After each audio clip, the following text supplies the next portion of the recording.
Bonsoir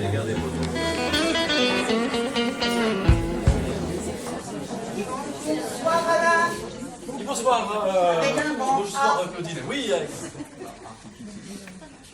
Alors moi je suis pas le reine de l'impro comme Alain, donc j'ai préféré préparer un petit texte. Donc alors Alain, pour résumer, la dernière fois, au premier épisode de cette saison en 3 parties, tu nous as conviés à un grand banquet avec Platon, durant lequel tu nous as fait gamberger sur la triangulaire ivresse, amour, sagesse, sur l'absence, le manque, l'étrange, l'étranger, l'accueil de l'inconnu. Et tu as conclu par cette phrase: il n'est de vie savoureuse, enivrée, aimante et sage qu'à la condition qu'elle s'expose au risque de l'étranger. Ça sert la vidéo.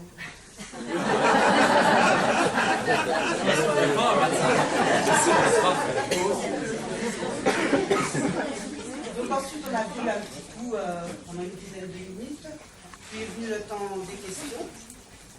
Et ça se terminait un peu, à la manière d'une réunion des alcooliques anonymes, où l'on s'est interrogé sur la différence entre l'ivresse de ces philosophes et celle d'un pochetron, comme l'a dit la personne qui a posé la question.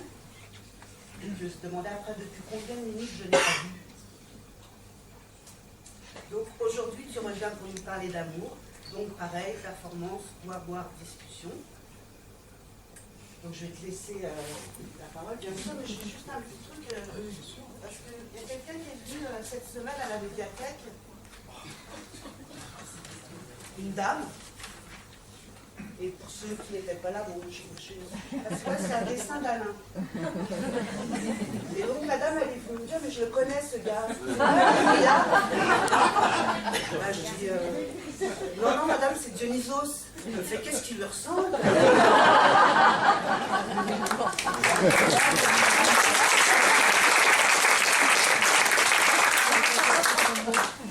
Bien, bah écoutez, vous pourrez laisser vos 06 à la sortie.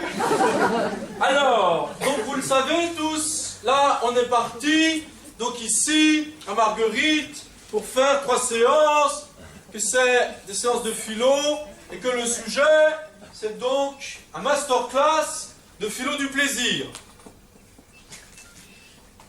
Ça va? Tu es au courant? Hein? Le premier, donc, il était là, consacré à... donc, c'était, on avait dit, on va faire... c'est ça, c'était donc... ivresse, hein, ivresse, sagesse et paire de fesses. Hein, c'était vraiment pour réfléchir comme ça, avec vous, sur le clou. Hein, ivresse, alcool, tout ça. Donc, second volet, aujourd'hui... Donc, second volet, on va le consacrer donc, à la question de l'amour. Donc, hein, vous connaissez le titre, hein, l'amour avec un grand A, point d'interrogation. L'amour avec un gros Ta, point d'interrogation. Donc, c'est cela hein, que nous méditerons ensemble, si vous le voulez bien, pendant cette première partie. Donc, pendant 3 quarts d'heure, je vais tchatcher, tranquille et tout ça. Après, petite pause, boire un coup.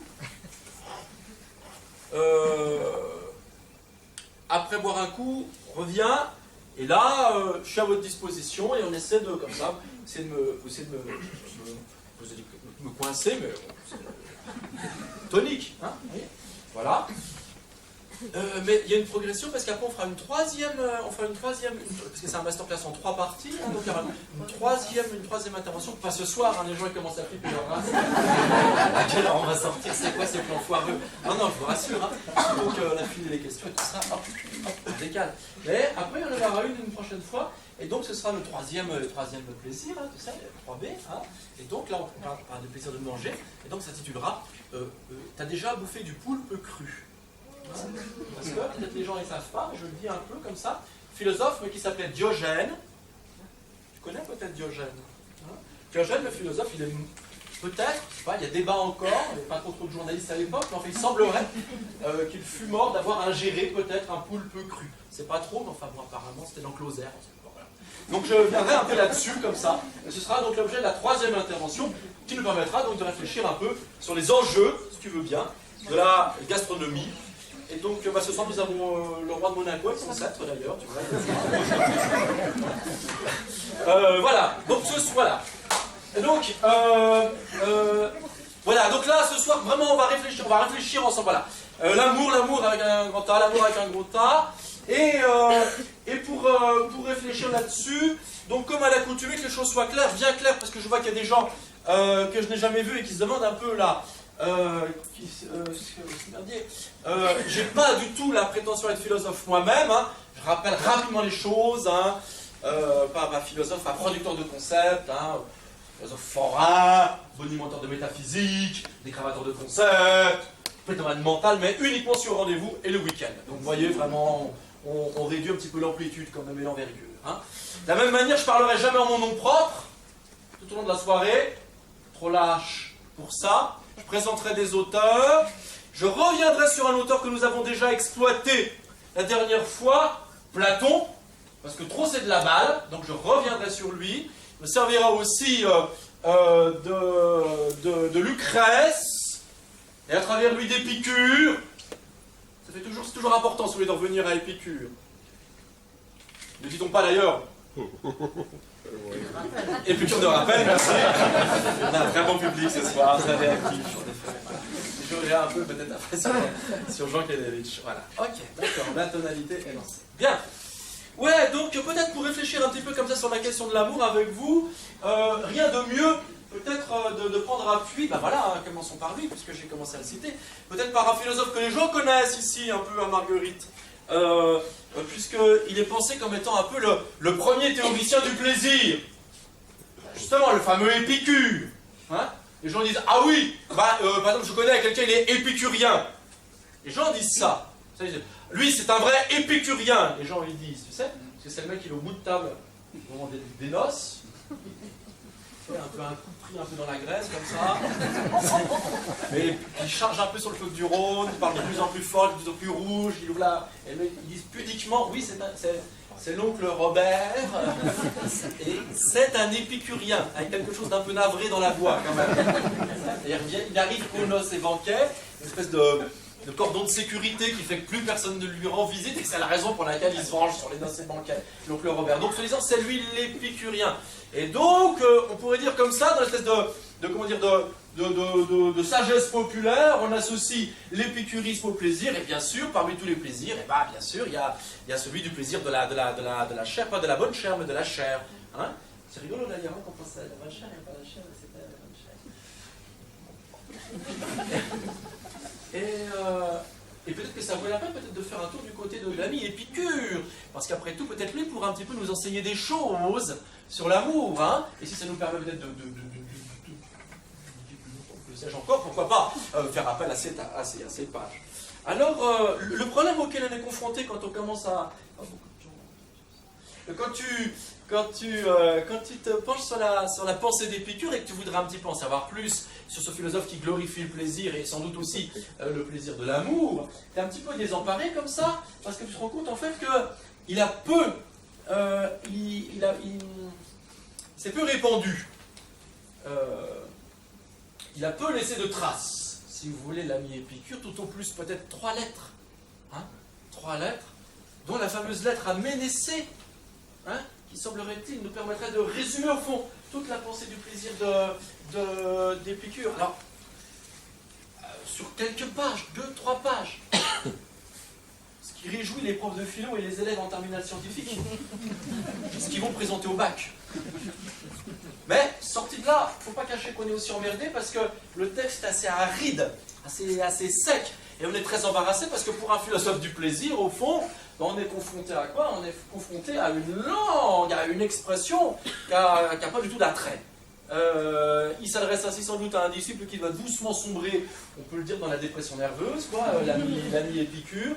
Il essaie de lui remonter le moral, mais enfin, quand tu lis un texte comme ça, tu dis c'est bon, là, on va vite inventer la poudre à canon, le flingue et se mettre sur la tempe quand même, hein, pour voir les choses comme elles sont. Alors heureusement, l'ami Épicure a un disciple, le fameux Lucrèce, duquel je vous parlais, tandis que nous commencions à nous introduire. Et la soirée. Et l'ami Lucrèce est remarquable pourquoi? Parce qu'il dit, quand même, c'est fort dommage, parce que la philosophie d'Épicure est une véritable médication C'est une véritable thérapie qui peut nous guérir des langueurs et des souffrances que nous avons à exister. Mais comme toujours, des fois, le remède est un peu amer. Et Lucrèce se dit, je vais reprendre la pensée du maître, et ce que je vais faire, moi, je vais l'envelopper de miel. Et il écrit un très, très beau texte, Lucrèce, de la nature, qui est un texte magnifique, qui est une véritable ode, qui est une immense œuvre poétisée, dans laquelle, ce qui est remarquable, c'est qu'il va reprendre la pensée d'Épicure qui a malheureusement disparu. Je vous dis, il reste 3, 4 lettres et quelques pages consacrées au plaisir, et il va développer, il va approfondir ces questions-là. Alors ça, c'est très précieux pour nous. Et donc on se jette comme ça, si vous voulez, sur le De Natura d'Épicure, et on lit le livre 4. Là, enfin, il y a vraiment des pages précieuses qui sont consacrées à elle.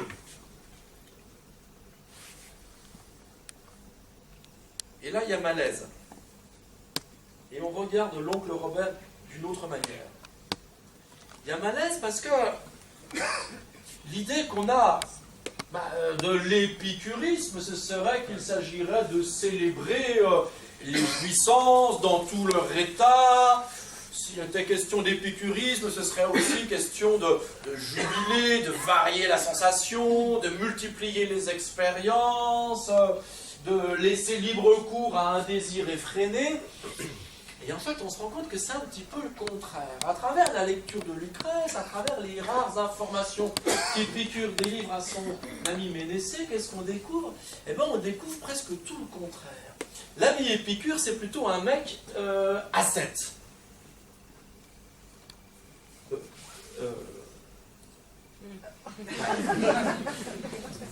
Celle-là, je la fais à Paris, les gens rigolent pas. Mais ici...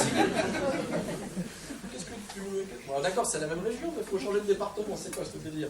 Non, un ascète. Il y a vraiment très étonnamment chez Épicure une pensée du renoncement. Et même Épicure nous dit, tu veux être malheureux? Alors tu réponds non. Alors il dit, bah non, c'est pas ça, je te dis, c'est une question purement formelle. Ah oui, pardon, excuse-moi. Donc Épicure te dit, tu veux être malheureux? Comment on s'y prend, tout ça? Le meilleur moyen d'être malheureux, c'est justement de multiplier les désirs. Et multiplier les désirs, c'est quoi? C'est aussi multiplier les frustrations. Vous voyez ça? Et donc Épicure, au fond, qu'est-ce qu'il essaie de mettre en place lorsqu'il réfléchit sur les plaisirs en général, et sur le plaisir en particulier, qui est le plaisir de la chair, le plaisir charnel?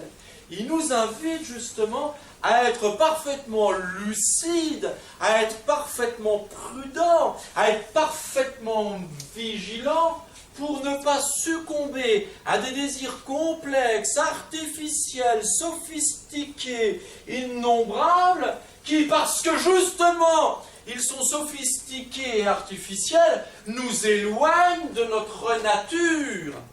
Le drame, au fond, nous explique Épicure, c'est quoi?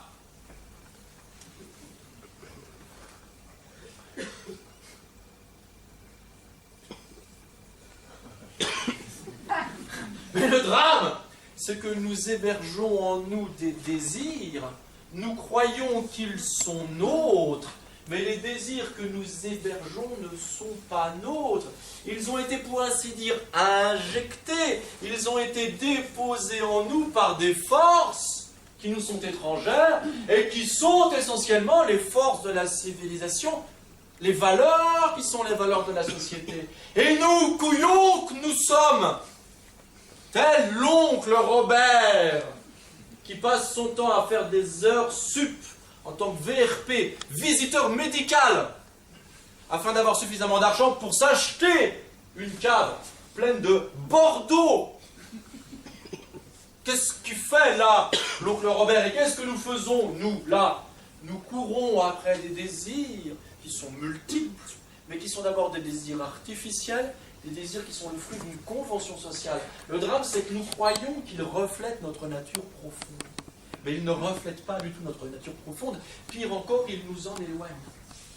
Vous saisissez ça?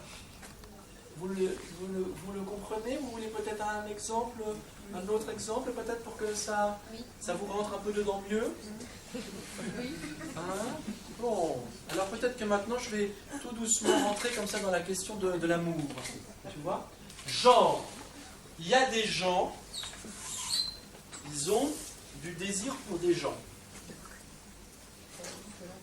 Jusque-là, ça va? Non, en fait, là déjà, ça va plus. Là déjà, ça va plus. Parce que les gens, ils ont du désir, alors que très souvent, c'est pas du désir de l'autre qu'on a. Très souvent, c'est du besoin de l'autre qu'on a. Besoin. C'est moi qui cause. Mais je vais t'expliquer un peu mieux la pensée d'Épicure. Et tu vas fermer ta tête. Tu vas mieux te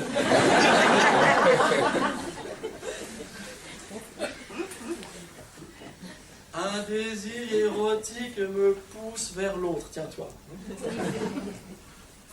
Faut pas charger avec des mots comme ça qui sont des mots très connotés, qui sont des mots très surchargés d'affect et d'enjeux culturels. Un désir érotique me pousse vers toi. Non, c'est pas ça. C'est pas ça. C'est beaucoup plus ça. J'ai une tension. Il faut vraiment faire un travail d'épure.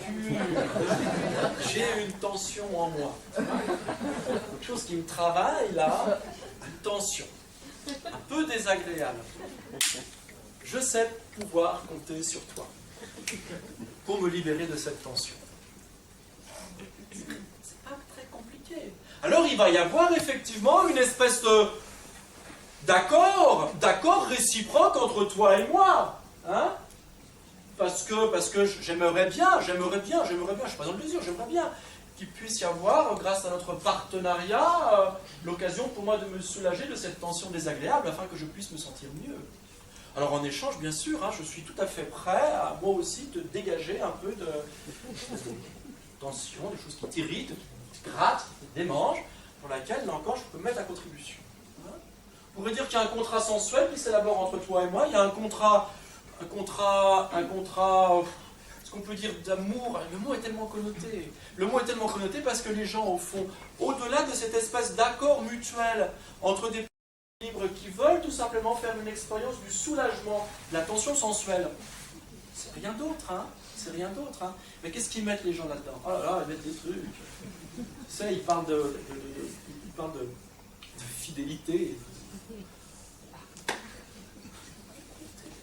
Fidèle à une main plus qu'à une autre. Enfin, je veux dire, ils parlent de mariage. Ils parlent de compte en commun, tu vois. Ils parlent de banquier avec. Alors après, ils négocient sur l'achat de la baraque pour savoir les parts. Tu vois. Après, ils passent vers le maire et ils disent, tu vois, je sais pas les mots, mais tu sais, là. Jusqu'à ce que la mort nous sépare. Jusqu'à ce que la mort nous sépare.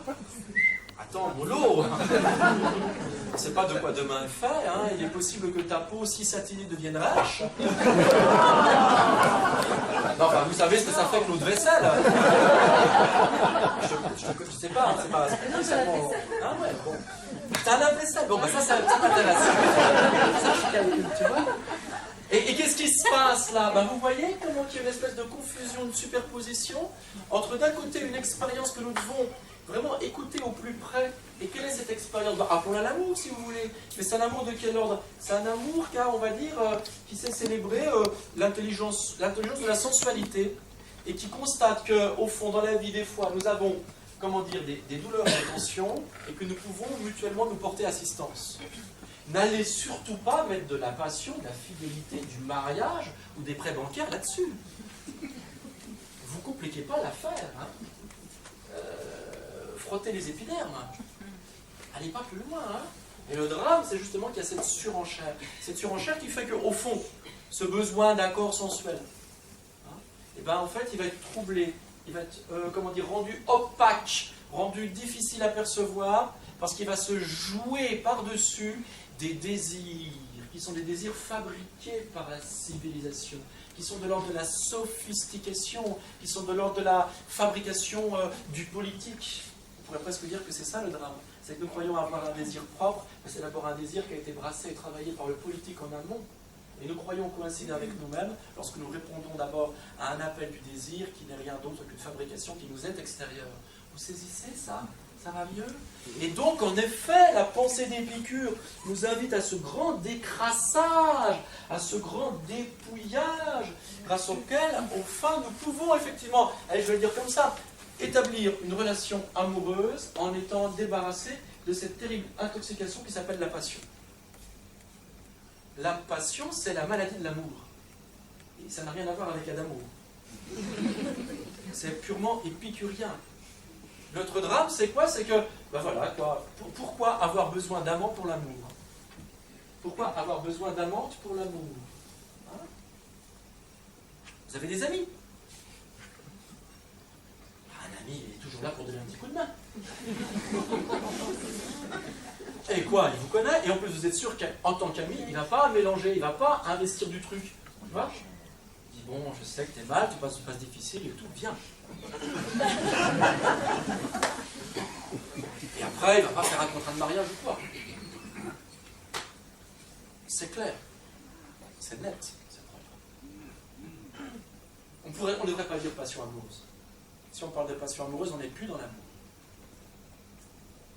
Et il faudrait arriver à cette espèce de travail d'épuration, de ce travail de sobriété, qui fait qu'enfin nous pourrions pleinement jouir de l'amour, grâce à cela que nous nous serions émancipés de la passion et des sophistications culturelles qui y sont associées.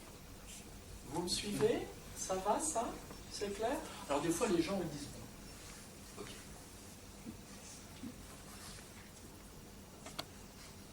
Lui il a trouvé la tchatche facile.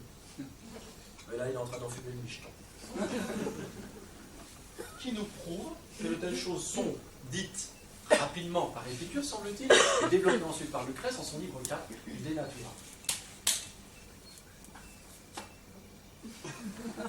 Rien que pour vous, ce soir, ici, à 7, je suis venu avec des petits livrets. C'est donc que je vais passer dans les rangs pour te les distribuer. Ces petits livrets, dedans lesquels il y a des textes que j'ai recopiés, et notamment, quand je te dis de l'ouvrir, tu vas l'ouvrir, le petit texte. Le premier, par exemple, tu vois, et tu l'ouvres qu'une fois. Tu fais pas trop chier comme les gens ils font. Hein. Je dis, tu ouvres une fois, les gens ils ouvrent tout. Et souvent, c'est des profs en retraite, ils ouvrent tout. Ah, putain, ça m'énerve. Ça m'énerve à un point, quoi. Ils savent pas jouer le jeu, tu vois. Ils disent, non, moi, je suis au-dessus de ça, tu comprends. Non, t'es pas au-dessus de ça, merde, quoi, à la fin. Tu comprends, le mec, il était toujours premier de la classe. Donc, il dit, ça va, moi, tu sais. Et après, il est prof, tu sais.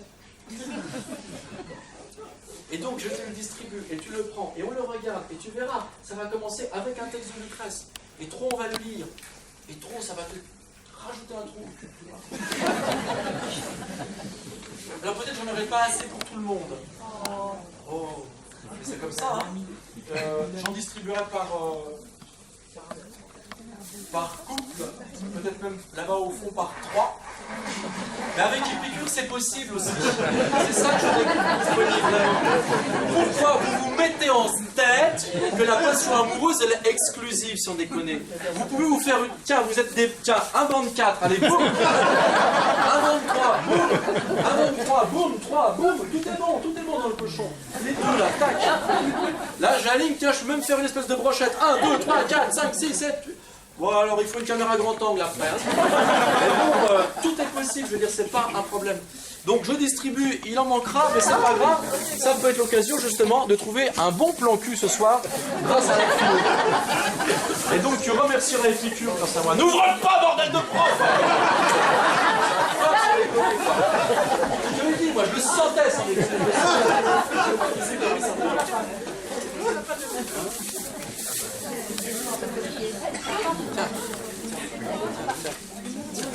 Tu t'accouples avec elle? Tu t'accouples avec lui? Il y en a un des deux qui a du pot.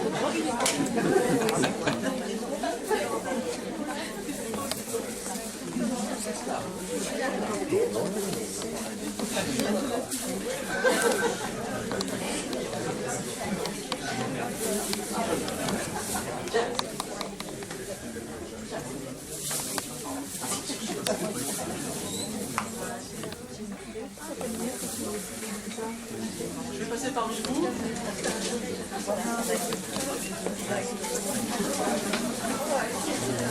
On a déjà un coquine. Nouveau le bravo, hein?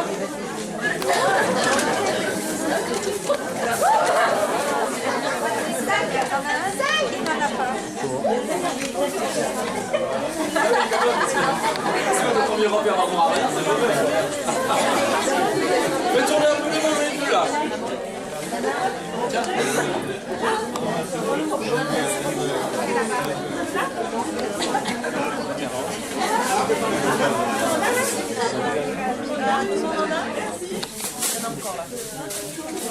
C'est bon à peu près tout le monde là?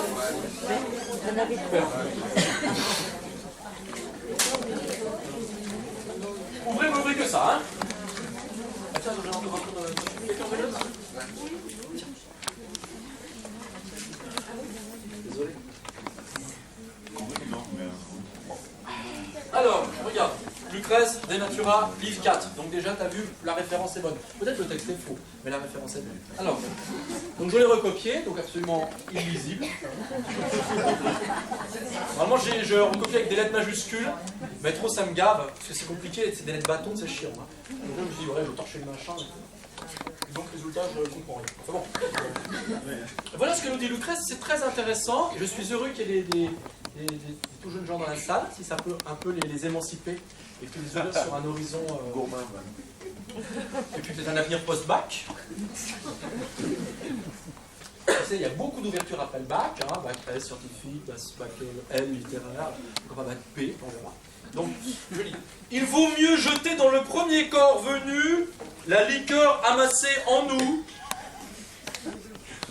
On lit ça en terminale aux élèves, hein. Moi, je balance ça. On n'a rien à branler de l'éducation nationale des inspecteurs. Il vaut mieux jeter dans le premier corps venu la liqueur amassée en nous que de la garder. Voilà.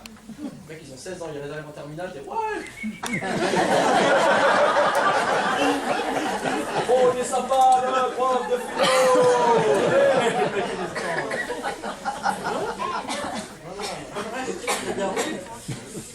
Hein? Il vaut mieux jeter dans le premier corps venu la liqueur amassée en nous que de la garder pour un unique amour qui nous prend tout entier.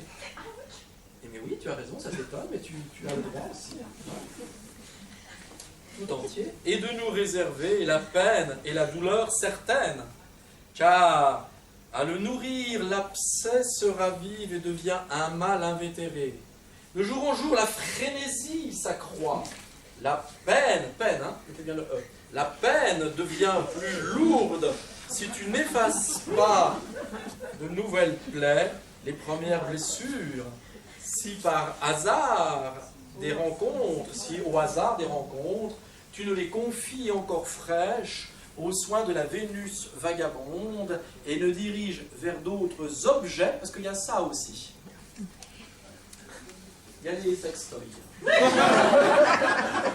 Lucrèce, livre 4. C'est pas moi qui parle, hein. C'est pas moi qui parle, hein. Et ne dirige vers d'autres objets les impulsions de ton cœur. Alors ce texte est assez intéressant, puisqu'il fait l'éloge, effectivement, des canards vibrants à une petite île incorporée. Mais le texte est aussi intéressant parce que sur quoi s'appesantit-il? Sur cette maladie qui s'appelle la passion amoureuse exclusive, dont il nous montre bien que c'est une maladie, et que c'est une maladie, alors on ne va pas dire qu'elle va être auto-immune, mais c'est une maladie qui s'entraîne elle-même. Et au fond, ici, on pourrait dire que le docteur Lucrèce nous exhorte à nous détourner de la confiscation énergétique amoureuse qui se concentre sur un être, hein, et il nous invite alors à aller voir ailleurs, hein, la Vénus vagabonde, Anime, elle est malienne.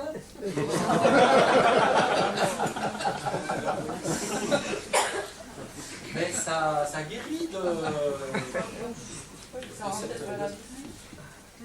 Pardon? Ça rend peut-être malade aussi. Et puis c'est cher.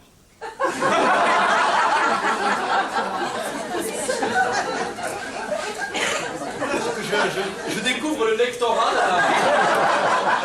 de la médiathèque. Peut-être on mettra à côté des bouteilles de rouge des condoms.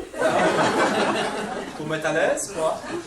Mais on peut faire une cagnotte parce que je t'ai expliqué qu'on peut venir à plusieurs. Ça, c'est important. Ça, c'est très important.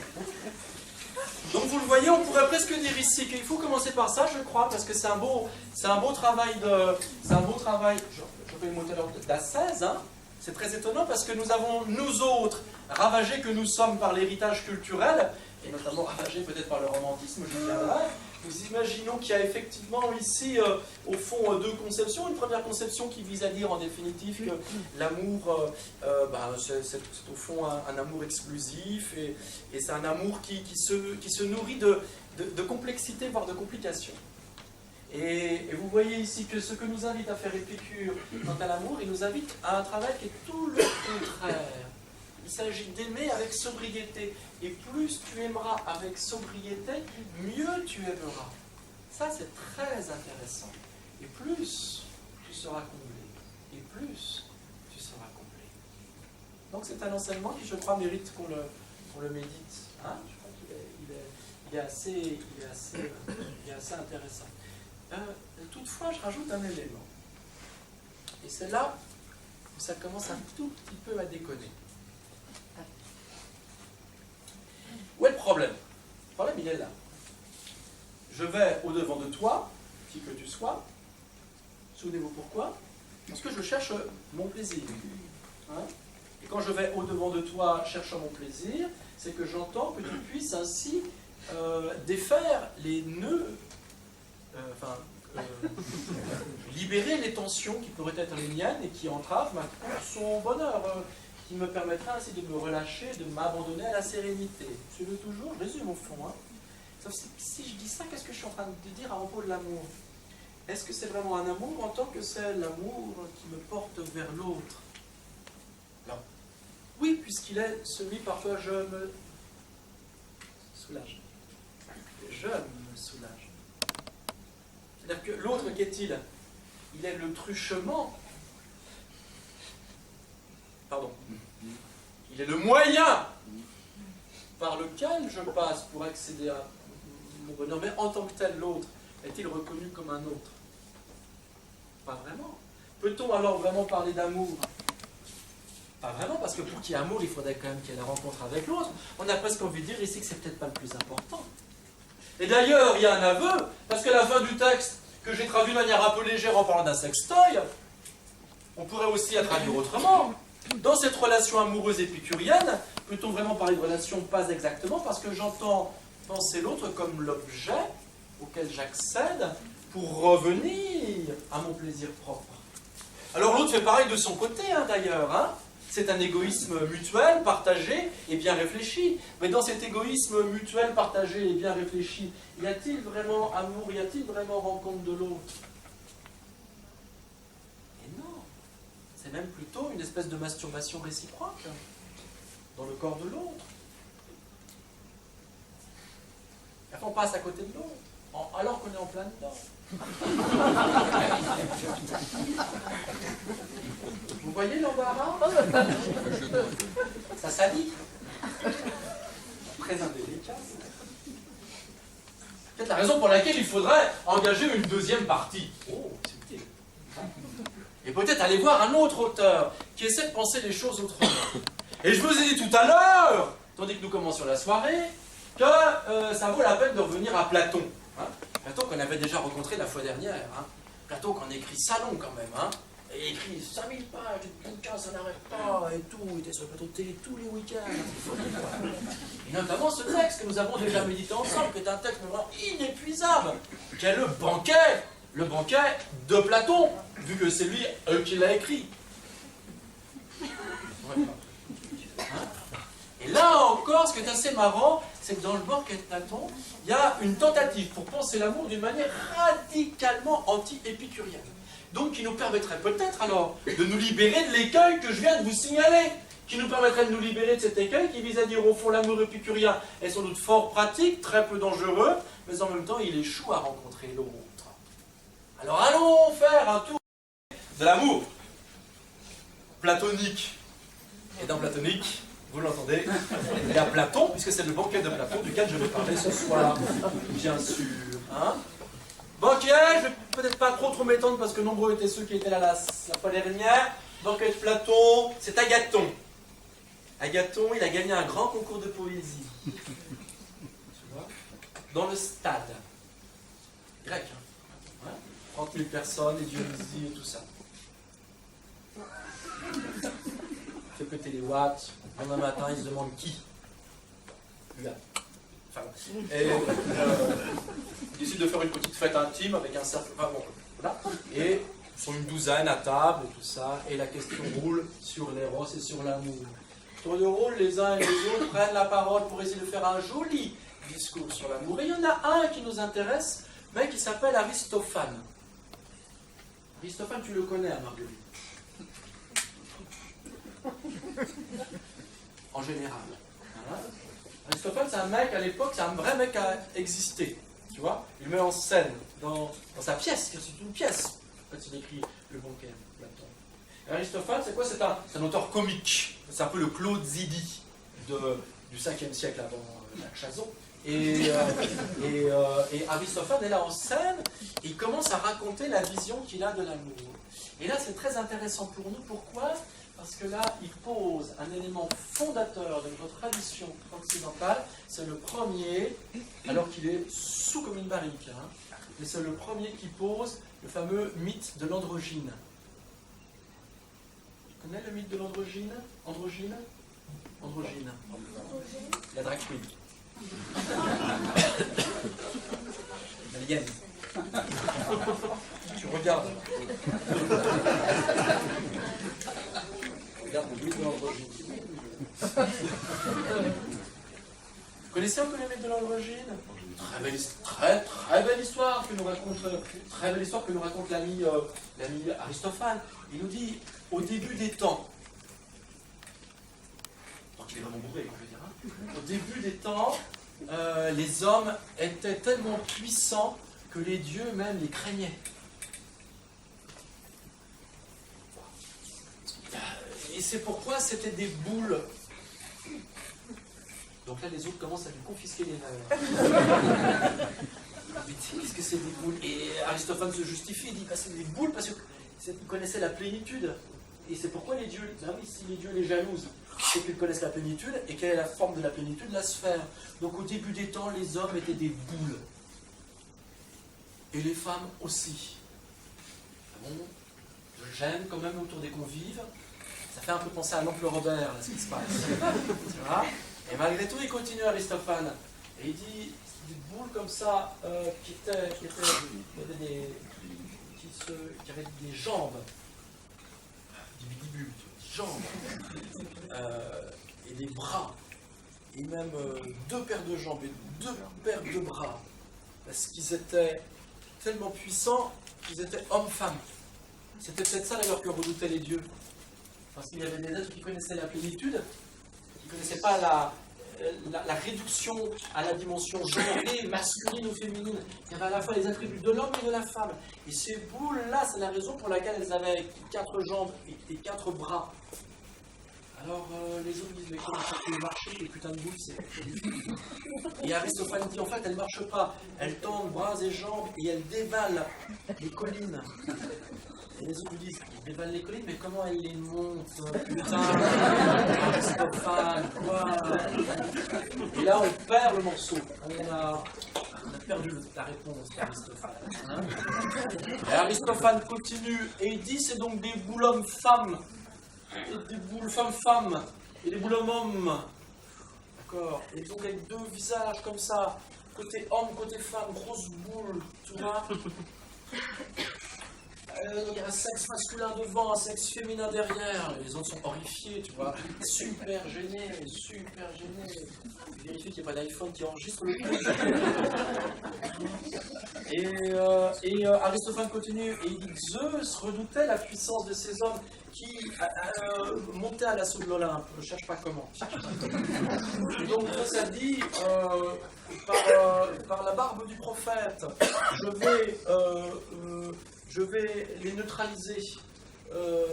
Nous allons envoyer le GIGN. Nous allons le foudroyer. Zeus, il y a le foudre. C'est le foudre. Hein, il envoie le foudre. Et le foudre, que va-t-il faire? Il va séparer en deux ces êtres. Ainsi, ils seront 2 fois moins forts.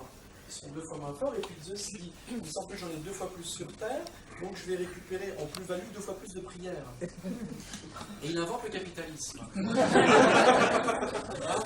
Et il coupe en deux les hommes. Il coupe en deux les hommes-hommes. Il coupe en deux les femmes-femmes. Il coupe en deux les hommes-femmes, comme ça. Et les autres disent, mais c'est dégueulasse, quoi. C'est Walking Dead, il y a tout qui dit. Alors effectivement, c'est en tant que c'est ridicule. Il dit, non mais en fait, après, il appelle Apollon, Zeus, et Apollon, avec son couteau à beurrer, en fait, il serre comme ça, et hop, c'est tout propre, tout fermé. Et il fait un petit nœud là. Et ça le nombril. Je dis, Aristophane, le nombril il est devant, il n'est pas derrière. Ah oui, Aristophane, mais c'est pas grave, en fait, on les retourne. En fait, Zeus, il a subi les super pouvoirs, c'est un petit peu Pokémon. Il retourne les jambes, il retourne la tête, et comme ça, les hommes, ils peuvent regarder leur nombril.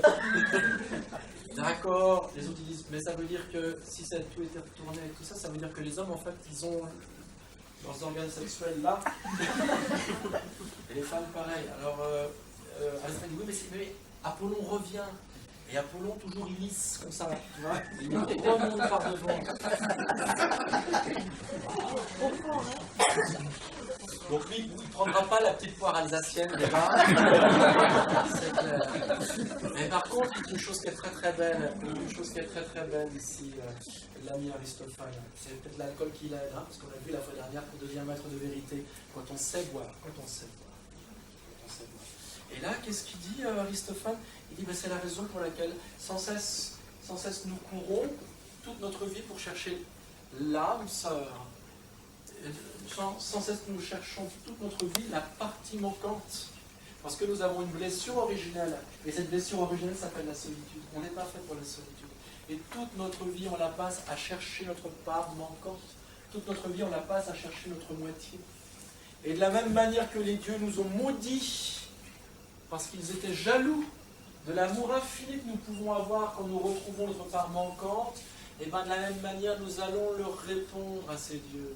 Et après que Zeus ait balancé le foudre qui nous a séparés, nous autres les hommes, vous savez ce qu'on va chercher? Et ce qu'on va peut-être trouver? Le coup de foudre, grâce auquel, enfin, nous pourrons nous raccommoder avec cette part manquante. Et lorsqu'enfin nous la rencontrerons, cette part manquante, cet être unique, enfin nous connaîtrons un plaisir, enfin nous connaîtrons un amour, qui est à l'égal même de la félicité des dieux. Vous voyez le truc? C'est un homosexuel ivre. Et on pourrait presque dire que c'est le parolier d'Obispo. Mais plus que ça. L'espèce d'intuition fulgurante, c'est qu'à le dire, hein, on va parler de la foudre, hein, l'espèce d'intuition fulgurante ici d'Aristophane, c'est de nous dire quoi? C'est de nous dire qu'on est complètement à l'inverse ici d'Épicure. C'est de nous dire qu'en définitive, la quête de l'amour absolu, c'est notre vérité, notre nature humaine. Nous sommes par nature appelés à chercher cet être qui nous manque, qui, lorsque nous le retrouverons, enfin, nous aurons l'impression de le connaître de toute éternité, et c'est vrai. Et nous connaîtrons avec lui des instants de félicité qui seront à jamais gravés dans notre mémoire, parce que nous aurons vraiment le sentiment, là, de toucher dans ces moments quelque chose qui est de l'ordre de l'éternité. Et c'est vrai encore, car c'est cela que les dieux reviennent. Vous voyez ça? Et quand on est travaillé par le romantisme, quand on est travaillé par la quête de cet amour-là, hein, de cet amour unique, idéal, et qui parfois va être douloureux, difficile, peut-être pas réalisé, et bien au fond, ce qu'on découvre là, ce qu'on refait, on refait un trajet qui a d'abord été signalé, qui a d'abord été balisé par un homme enivré, parlant au nom du Dieu d'Eros, il y a plus de 2500 ans. Ça, c'est quand même très bouleversant, et c'est très émouvant.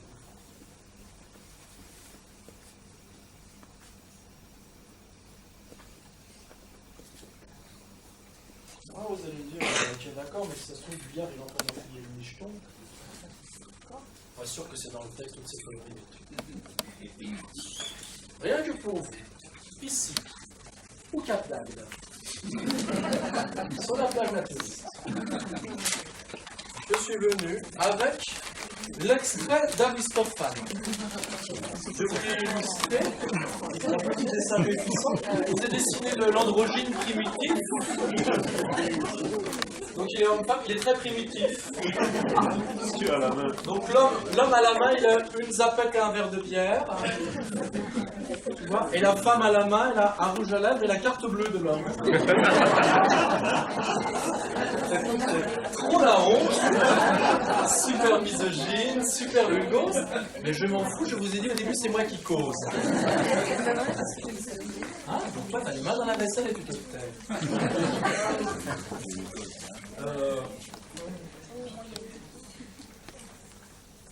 En plus, si tu veux, je pense aux enfants dans la salle et ça peut être colorié facilement. Eh ben, tu vois, très très bien, ça peut être un joli travail de, comment on appelle ça, en fin de journée, de taf, de quoi de taf, hein. Colorie les hommes nus. Et ramène-les à tes parents en disant que tu parles de la philosophie. Ne dis pas après. Écoutez donc ce que nous dit Aristophane, hein, c'est tellement beau. C'est donc d'une époque aussi lointaine que date l'implantation dans les êtres humains de cet amour, celui qui rassemble les parties de notre antique nature, celui qui de deux êtres tente de n'en faire qu'un seul, pour ainsi guérir la nature humaine. Chacun d'entre nous est donc la moitié complémentaire d'un être humain, puisqu'il a été coupé, là, en fait, non, à la façon des sols. Ah oui, ça, c'est faut que je parle de ça. Ouais. Il ne devait pas être vraiment au courant de la pêche. À la façon des sols, un seul être, en produisant deux, sans cesse, donc, chacun est en quête de sa moitié complémentaire. C'est joli, hein, c'est joli. Oui, parce qu'en fait, à un moment, je pense qu'on est quand même au moins sur la 3e bouteille, il dit en fait, lorsque Zeus envoie le foudre et sépare les êtres, il fait comme on coupe un ouvrier avec un crâne cheval, enfin, je peux l'entendre, et il rajoute, ou comme on a fait au fond des mers, quand on a coupé des poissons pour faire des sols. Il semblerait qu'aux yeux d'Aristophane, la sole, en fait, je pense que tu prends par exemple un maquereau, tu vois, tu le scies proprement dans le milieu, tu le mets à plat, par exemple tu fais un barbecue, tu vois, tu achètes des merguez, tu achètes des sardines, tu achètes des petits harengs, tu le scies dans le milieu, tu le mets à plat, et là d'un coup, bon t'as bu du rosé avant, hein, et là d'un coup tu dis, chérie, j'ai acheté des harengs mais je fais cuire des sols. Et bien en fait, tu retrouves les intuitions aristophaniques. Tu peux toujours expliquer ça à ta femme. Et inattaquable. Tu vois ? Et donc là, c'est très intéressant parce qu'au fond, qu'est-ce qu'il est en train de nous dire ici, Aristophane ? Il nous dit arrêtez avec n'importe quel amour, parce que c'est au fond ce que nous disait ici Épicure avec les Vénus vagabondes. Arrêtez avec n'importe quel amour, arrêtez de parler avec l'amour avec un gros tas. Hein ? Cherchez l'amour avec un grand tas. Cherchez l'amour unique. Cherchez l'amour formidable, cherchez l'amour métaphysique. Et c'est ça qu'il les invite à faire. Magnifique, magnifique, magnifique,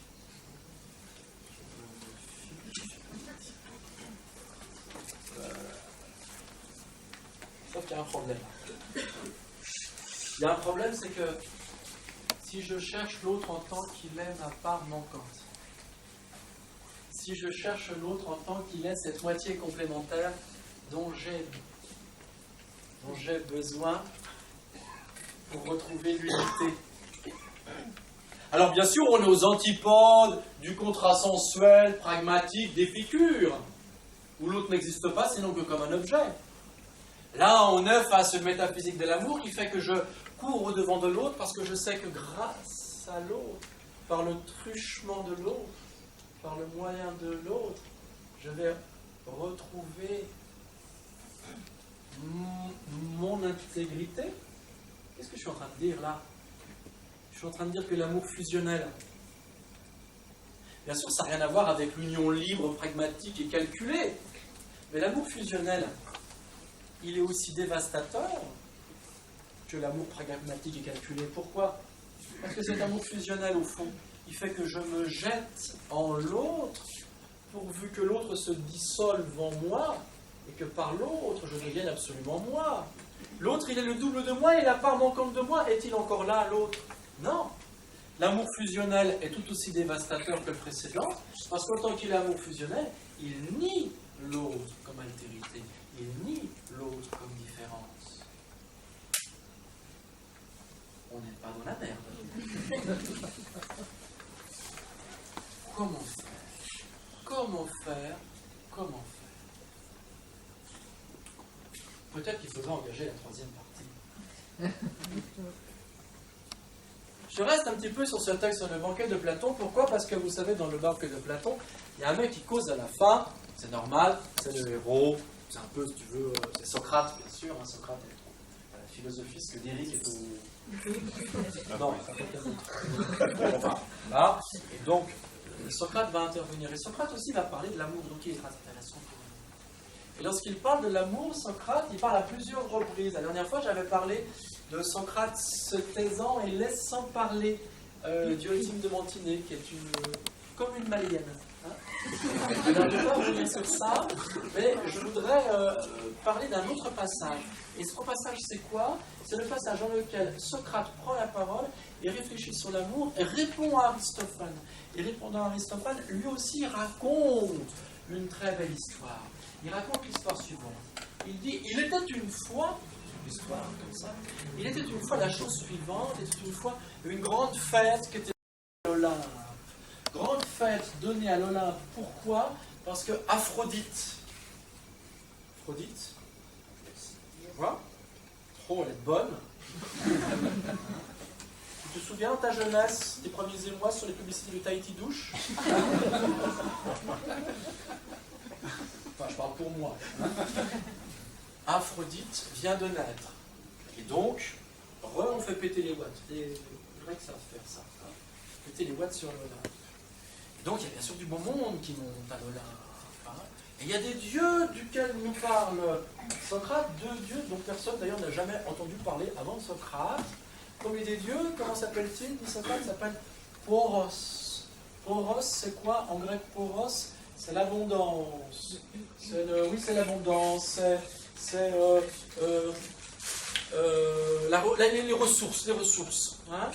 Et c'est la voie, le chemin, ce qui permet d'aller au but. C'est le moyen. Hein? Et ben, comme son nom l'indique, Poros, il a tous les moyens pour lui. Il a tous les atouts, il a tous les attributs. Il arrive en costume italien, chaussettes fines d'Écosse, des coachs colombiennes, quand même trop la classe. Avec des bouteilles de des renteuses fantastiques. Grosse fêtasse. Il faut rajouter une personne ici. Peña. Vous vous dites déjà 7 vocal. Peña, d'accord, ok. C'est bizarre qu'il y ait un orchestre narbonnais qui monte quand même jusqu'à l'Olympe. Alors non, c'est pas ça. Hein. Tout de suite, je clarifie les trucs. Hein. Là, la clarification, je ne la fais pas quand je monte au pays des pingouins ou au Avignon. Mais ici, il faut que je la fasse. Hein. Peña, c'est quoi en grec? C'est la pauvreté. Hein, c'est la pauvreté. Peña, la pauvre, elle est pauvre. Hein. Peña, elle manque de tout. Hein, c'est le dénuement le plus absolu. Elle n'a pas d'argent. Elle est en fin de droit.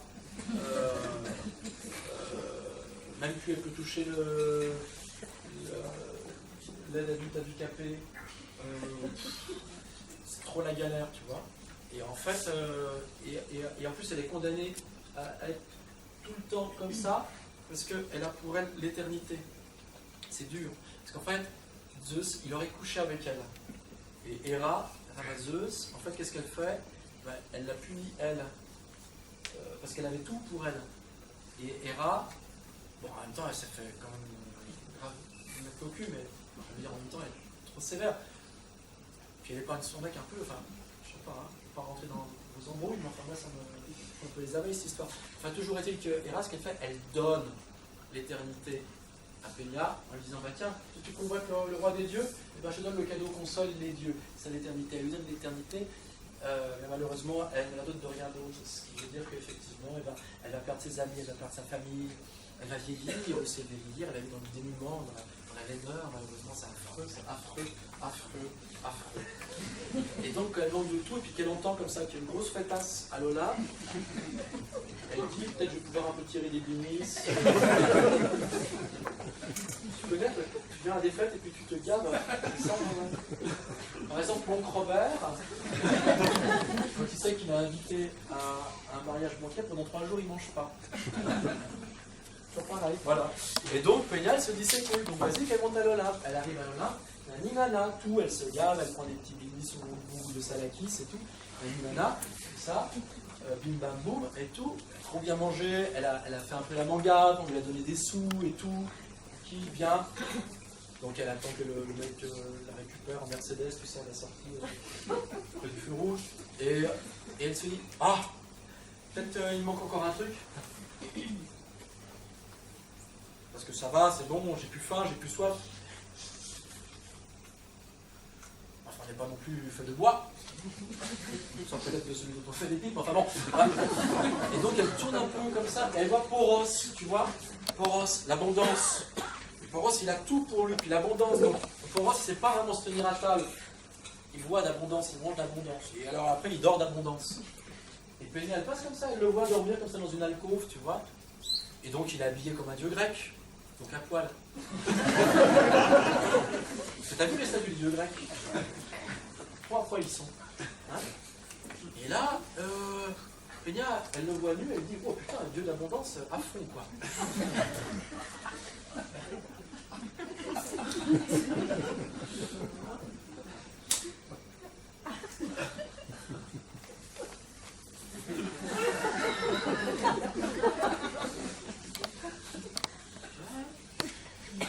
L'autre il dort toujours. Hein. La colombienne, je vous dis que tu montes, mais quand tu descends, tu descends quoi. Et hop, nanana. Et 9 mois plus tard, vous savez ce qui se passe? Ça c'est beau, 9 mois plus tard, naît un enfant de Poros et de Peña. Et cet enfant, c'est comment il s'appelle? Il s'appelle Eros. Eros, le dieu de l'amour. Le dieu de l'amour naît de l'union de Poros et de Peña. Il naît de l'amour, de l'union, oh c'est beau ça, de la plénitude et du manque. Vous suivez ça? Le dieu Eros naît de la plénitude du manque. Voilà la belle histoire que nous raconte Platon, le dieu Eros. Peut-être on va le laisser parler à ma place. 1, 2, 3, ouvrez. Je vous ai dessiné Eros.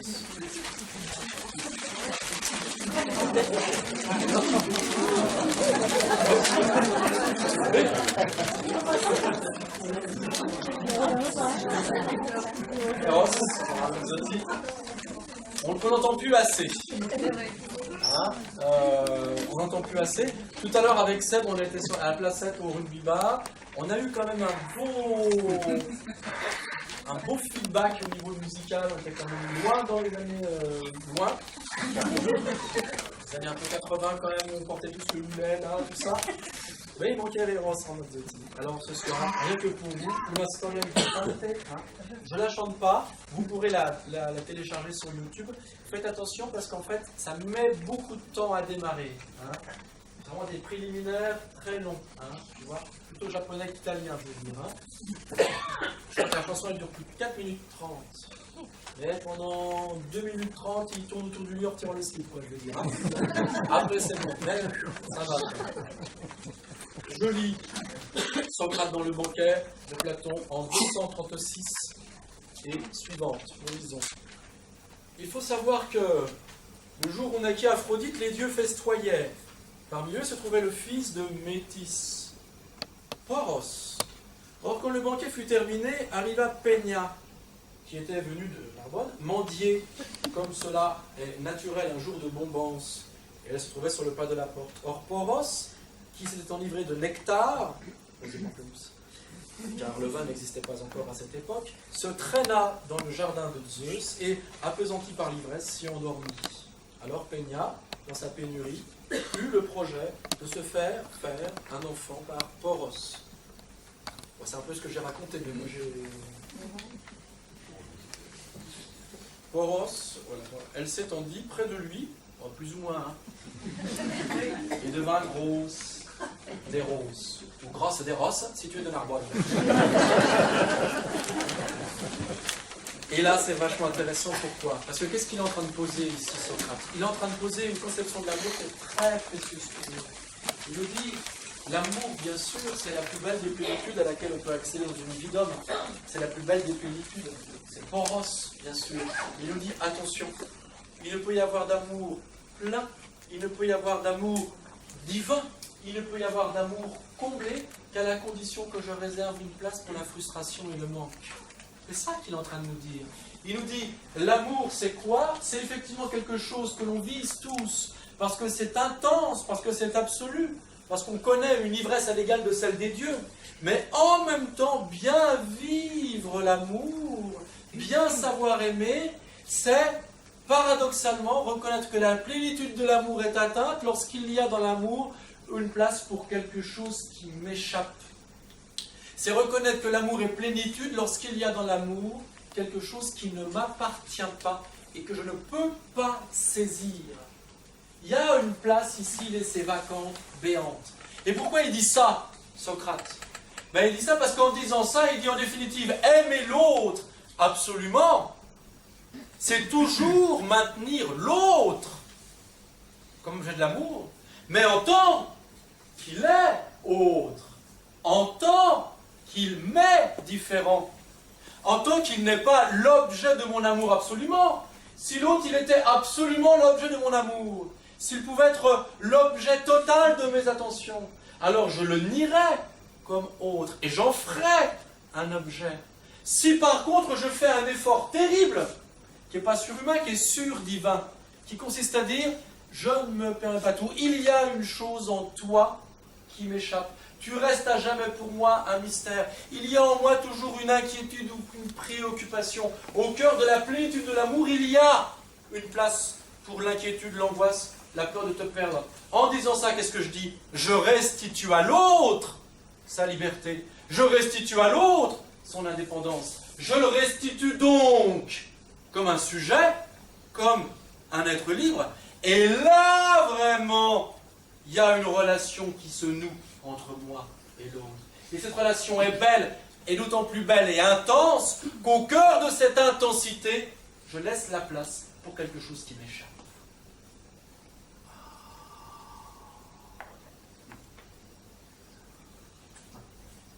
C'est fort quand même. Hein? Donc bien sûr, il y a un jeu du côté de Socrate. Il s'amuse à inventer des dieux. Et bien sûr, il répond à Aristophane. Mais d'ailleurs, ce qu'il nous enseigne, elle est d'une belle profondeur. Parce que qu'est-ce qu'il est en train de nous dire? Il est en train de nous dire, finissons-en avec l'amour avec un gros A. Il vise à dire qu'au fond, l'amour, ça n'est que du besoin. Finissons-en avec l'amour avec un grand A. Il nous fait croire que l'horizon d'attente, c'est quoi? C'est la fusion et l'absolu. Mais concevons quoi? La voie médiane, une voie difficile, périlleuse, mais dans laquelle j'accède à l'autre en même temps que j'échoue à accéder absolument à l'autre. Aimer l'autre en reconnaissant que dans la plénitude de l'amour, il y a la place pour le deuil de cet amour. Voie difficile, voie qui n'est pas celle du gros A, voie qui n'est pas celle du grand A, voie qui est peut-être celle du petit A, parce qu'il faut sans cesse faire des aménagements, mais vous l'avez compris ici, et c'est par ça que je conclue, c'est sans doute aussi quelque chose qui a à voir avec la voie du milieu, et vous voyez bien sûr que la question est... Je vous remercie.